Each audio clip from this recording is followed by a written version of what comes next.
The movie opens with actress Mila Jovovich addressing the audience, assuring them that the film is based on a true story that happened to real people in the town of Nome, Alaska in the year 2000. However, fearing for the safety of those involved, the filmmakers changed the names of the characters, even though each event is backed by video evidence. Still, whether to believe in what happened or not is left for the viewers to decide.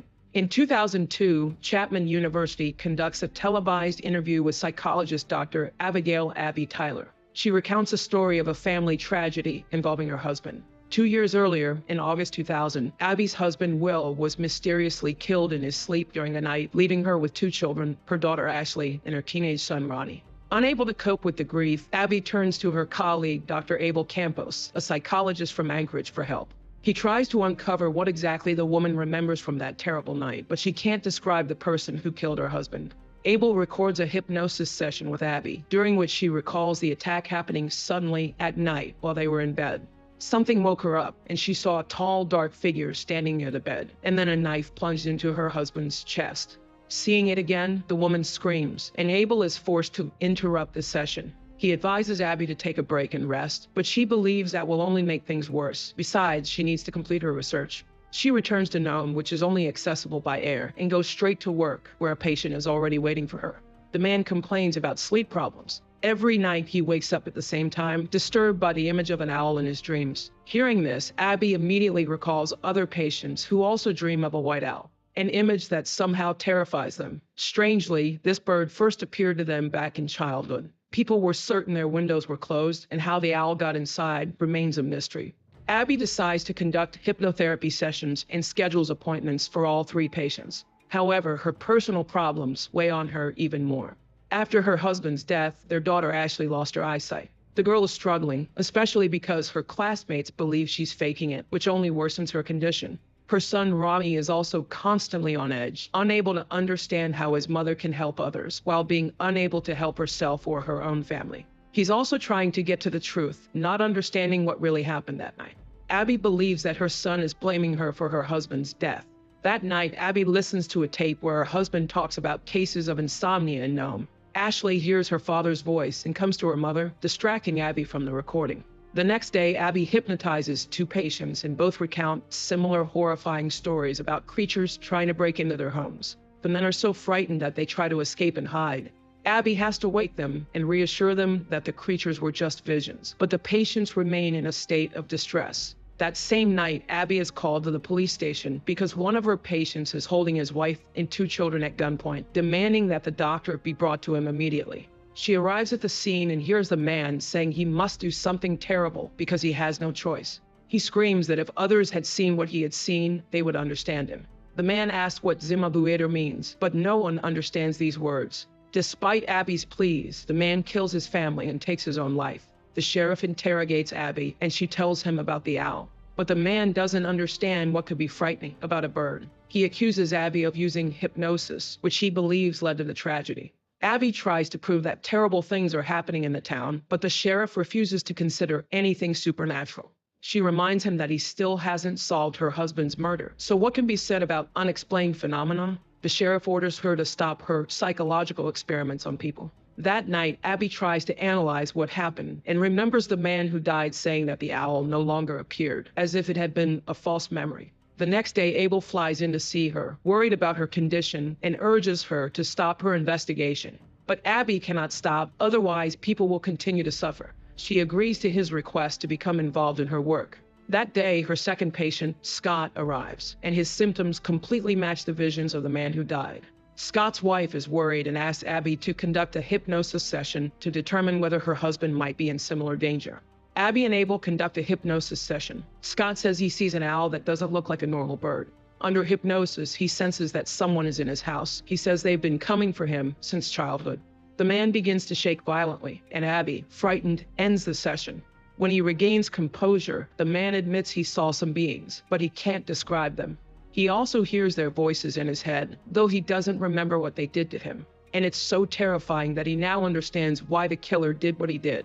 The couple leaves. Abby suggests that the patients may have been abducted by aliens. Such cases are reported all over the world daily, with around 11 million registered accounts. However, Abel doesn't believe in it, since there's no solid proof. Their conversation is interrupted by Abby's assistant, who had listened to a tape Abby had given her. She says she heard a strange, frightening voice breaking through Abby's own screaming. Abby doesn't remember the incident, and the voice speaks an unknown language. Abel is suspicious, but Abby insists it wasn't her voice. She returns home and replays the recording from that session. She remembers being asleep when the door opened. Someone or something entered the room. Abby doesn't recall how the mark on her shoulder appeared, but now believes that the being was responsible for it. That night she struggled, but the entity was stronger and abducted her. Remembering this, Abby checks the floor and sees scratch marks, confirming her memory of clinging to the boards was real. She tries to focus and make sense of everything, but she can't identify the language on the tape. Abby contacts Dr. Awolowo Odusami, a specialist in ancient languages who had known her late husband, to help determine the origin of the mysterious language spoken during the suspected abductions. Odusami listens to her story and eventually flies to Nome.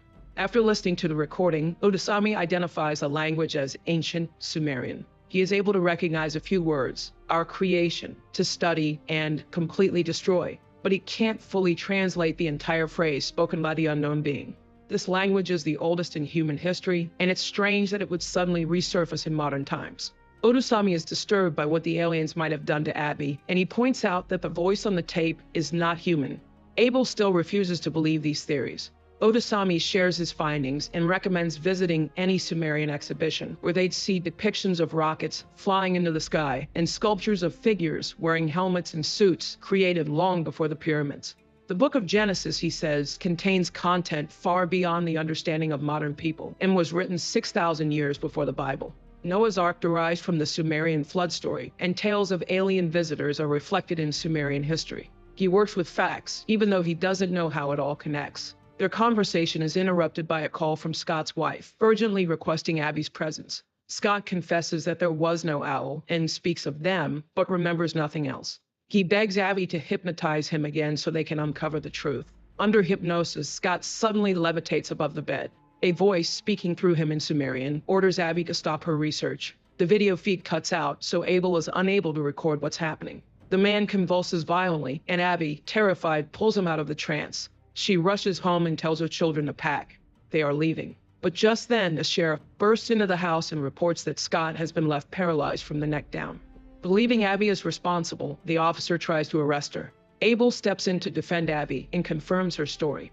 The sheriff places Abby under house arrest. The police leave, assigning one officer to watch the house. In the 2002 interview, Abby explains that there are 4 classified types of contact. The first kind is when a person sees a UFO. The second is when there's physical evidence, like crop circles. The third kind is direct contact with aliens. But the most terrifying is the fourth kind, when a person is abducted, and it happens everywhere. People simply don't remember it because they've been made to forget. The action returns to the year 2000. The remaining officer sits in his car, keeping watch on Abby's house, when a large black triangular object appears in the sky. The video distorts, but the man is heard screaming and calling for backup. Reinforcements soon arrive. The police, led by the sheriff, burst into the house. They find Ronnie and Abby, who is screaming that Ashley was taken through a beam of light. The disbelieving and enraged sheriff accuses Abby of abducting her daughter and removes Ronnie from her custody. Abby then decides to undergo hypnosis herself in an attempt to contact the beings and reunite with her daughter. Abel and Odusami record the session on video. Abby also mentions the owl. Suddenly, she begins to scream. The camera shakes, sounds of violence are heard, and Abby sees some kind of device digging into her shoulder. Then a harsh voice yells that the child will remain with him because he is God. Odusami translates the last phrase as the spirit from which you cannot escape. The film returns to Abby's interview, in which she explains that all 3 of them were abducted during the hypnosis session, and none of them remembers what happened. But they were returned that same night. Abby admits that she then felt something beyond human comprehension, and that feeling was hopelessness, so it couldn't have been God. After the hypnosis session, Abby wakes up in a hospital, having broken her neck during the abduction. The sheriff arrives and shows her a photo of her late husband, revealing the truth. Will actually shot himself in the head, proving that Abby's belief that he was murdered was merely her way of escaping reality. Abel asks her not to blame herself, reminding her that even the best psychologists can't truly access the human mind. Abby asks Abel to confirm the abduction, but he refuses to do so. In 2002, Abby confesses that even if she processed her husband's death in such a way, there are still recordings that don't lie. Scott's neck is broken, and Ashley still hasn't been found. She believes that one day she will see her daughter again. The broadcast ends and it becomes clear that Abby is now paralyzed due to her neck injury. The host explains that Nome has been visited by the FBI more than 2,000 times, yet no cases were ever officially opened. Dr. Abel remains a practicing psychologist, and Odusami becomes a professor at a university in Canada. Both men, along with the sheriff, refuse to participate in the film. Meanwhile, Abby's son Ronnie, now 22, still blames his mother for his sister's disappearance and rarely sees her. All charges against Abby were dropped, and she moved from Alaska to the East Coast. However, she continues searching for Ashley, though now bedridden. During the credits, numerous audio recordings are played, featuring people recounting their UFO sightings. The film offers a solid atmosphere, capturing the feel of a small town where strange things are happening, and no one can explain or stop them. The acting is strong, and of course, Milla Jovovich's presence is a highlight. The plot is extremely convoluted and hard to follow, and the mockumentary style can be disorienting. But as the film itself says, it's up to the viewer to decide.